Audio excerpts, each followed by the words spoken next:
Changer podcast, where 5 minutes can definitely be all the motivation you need to change your life for the better. It always begins and ends with you. So wouldn't it be a shame if after listening to a number of episodes in this podcast series and really liking what you hear, that all you ended up doing was just listening to this stuff? The idea is for you to listen to it, number one, but number two is even more important than number one. Take the things that you really connect with here, that you really resonate with, that you really want to put into your life to change your life for the better. There's some pretty good tips that I share every episode, but they all lay dormant if all you do is just listen to each episode without doing anything about what is said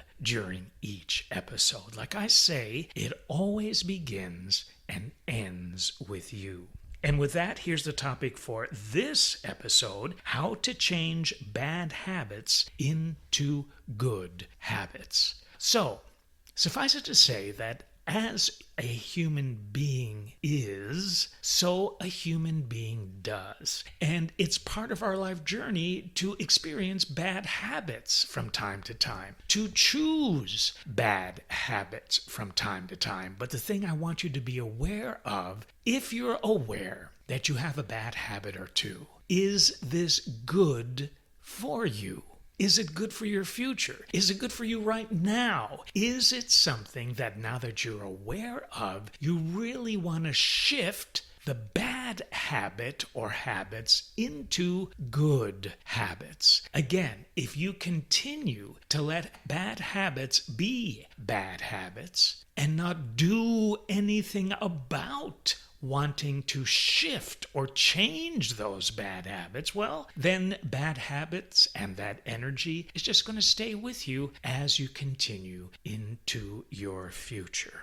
Here's an example of a bad habit or two that I have either wrestled with or continue to wrestle with. So when it comes to eating, where a lot of us can develop a bad habit or two, I am absolutely addicted to salty finger foods. I love them. And now I've got to tell you, I'm a pretty healthy eater, very healthy eater, but salty finger foods seem to be my downfall. So I can go through a whole bag of Trader Joe's brown potato chips, like the ones that are burned. Now, they're baked, and I think they might be salted with sea salt. So where the bad comes in is, like I said, I can have a whole bag of those without even thinking twice. Is that healthy for me, even though they're prepared with a healthy food stuff in mind? Well, no, it's not healthy to eat a bag of anything that's a salty finger food, particularly if the bag is a pretty good size. So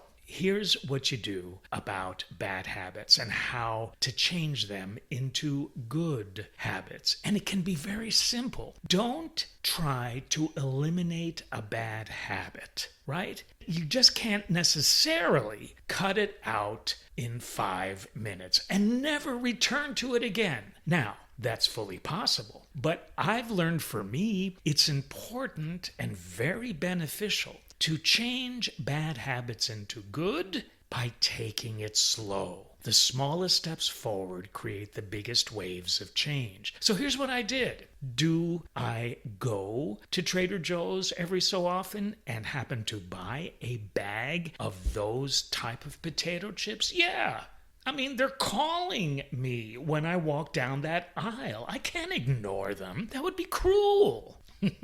But what I do, and this is how I created the shift, is when the bag is open, I muster enough discipline, which I know I have within me in droves, to just have a handful, put them into a bowl, just that handful, close the bag up, put the clamp on the bag and put the bag back in my pantry. And anytime my mind chatter says, oh gosh, you can just do another handful, just go back in the pantry, open the door, and just take another handful. It's not going to kill you. Well, if I do that, I'm opening another door to take a third handful after the second and a fourth handful after the third. So here's the deal. Anytime you want to change a bad habit into a good one, believe and know and feel that you have the power within to create that shift. If you don't think you do, then you won't. This is your health, if it's a food thing, or mental health, if you're addicted to a certain kind of partner, which you know is not good for you, but you seem to can't stop inviting that type of person into your life experience. Awareness is 80% of the battle. 20%, what's left is what you do about what you are aware of.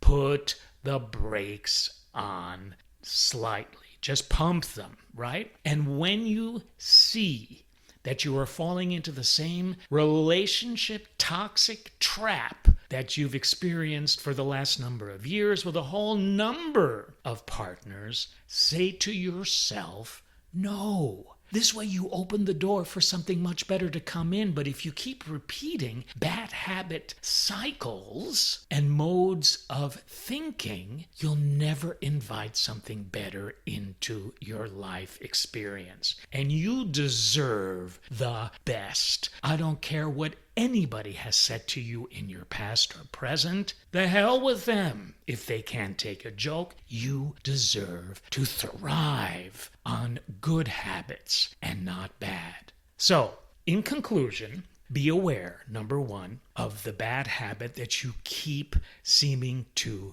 repeat. Deep within you know it's not good for you, so make the decision to shift it. Don't slam the door on it right away because the door won't lock. The way you close the door is slowly, step by step. And number two, invite something into your experience that will shift from bad to good in steps. Again, remember, the smallest steps forward create the biggest waves of change. I got one more thing to tell you. You got this. I hope you know that. This has been Robert Landau with the 5-Minute Life Changer podcast. Email me if you ever want to connect with me, if you'd like very affordable but extremely effective life coach sessions via Zoom. Ask me about that, or suggest future topics, or give me some ideas about stuff, your ideas. If you'd like feedback on something, I am always here for you. My email address is robert@the5minutelifechanger.com. Thank you so much for tuning in. I will see you on the next episode.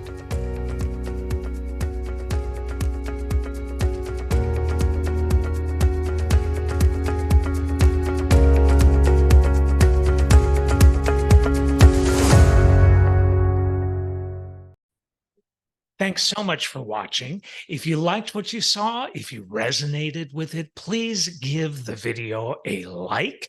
And also, please subscribe to my YouTube channel so you can stay up to date with all the motivation I will continue to share with you. Thank you.